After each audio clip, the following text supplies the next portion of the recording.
Hi and welcome. My name is Ashley from Don't.Mind.My.Hobbies. I just wanted to make a quick video for those of you that I've sent out the homeschool start guide to. It is a little easier to explain it in person, but some of you obviously are not local to me, or you just like to do things on your own time, which I totally get.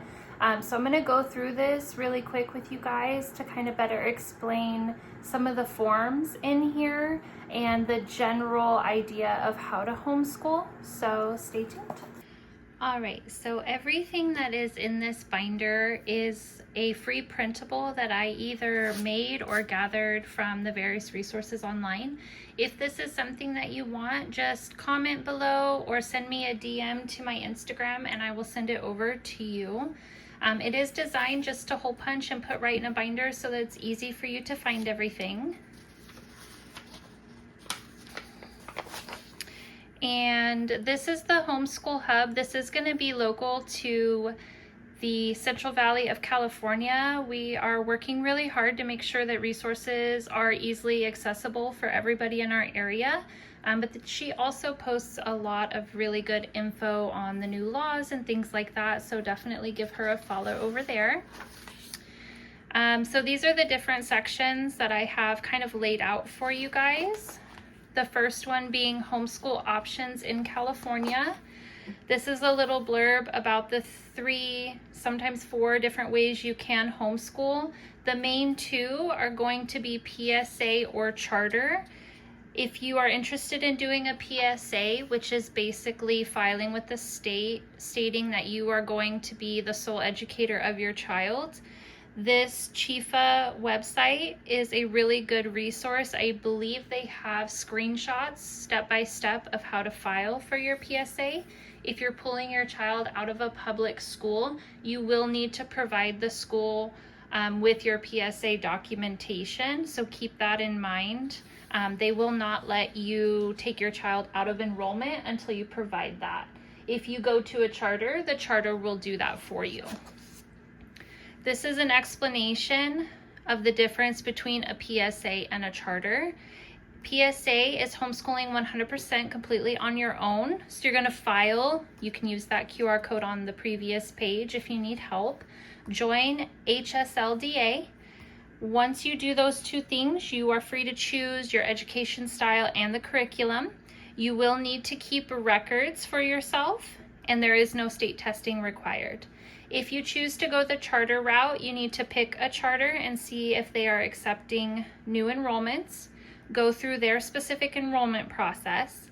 They will give you a list of curriculum that you can choose from. It is more limited, obviously, than if you were on your own, but they will help guide you in what they think is best. And then you will stay in close contact with their teacher. Your child will be assigned a teacher. You will have, it's usually 20 to 30 days throughout the school year, a meeting with their teacher going over their progress and what your children are learning.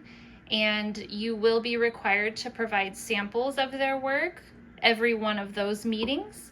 And then you will need to take the school's testing as well as state testing. This is pulled directly from HLSDA's website. This is for us here in California, what type of laws we have in terms of homeschool. They are a wonderful resource, so definitely get familiar with their website.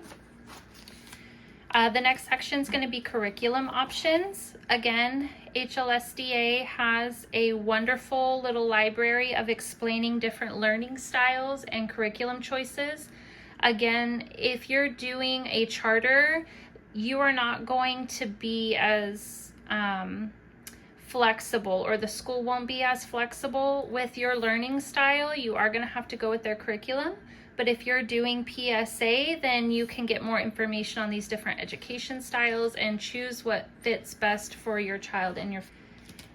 And then local co-ops and groups, I did not include that for this video just because it's for anybody. But once you get into touch with the people in your area, this is where you would put any local co-ops, enrichment groups, things like that, so that you can follow up and keep an eye on their calendar for the events that they're doing. Same goes for the activities for kids. I know nationally, like Home Depot does, their workshops on Saturdays. Lowe's does as well. Michael's will do little crafts here and there. So I like to just include that for my local families because they're always looking for stuff to do. And then the homeschool planner section, I do make and sell my own homeschool planner, but I included some of those pages in here just to kind of help you get started. If you go to my other video before this one, you can kind of see the breakdown of how these pages work, for me at least. Hopefully you find them helpful as well.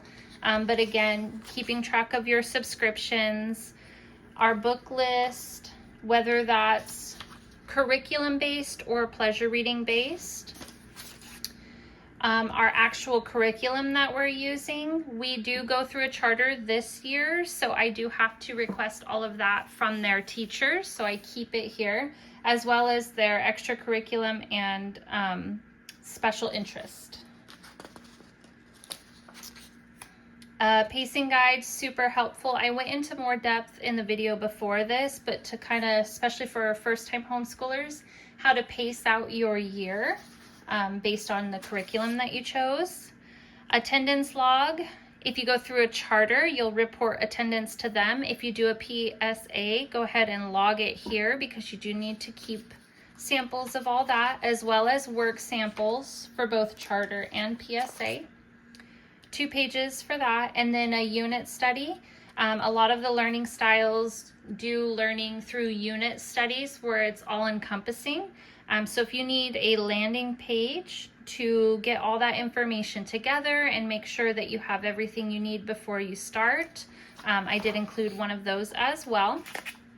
So as always, if you want any more information, any more pages, or you have questions, please don't hesitate to comment or message me. I am happy to help.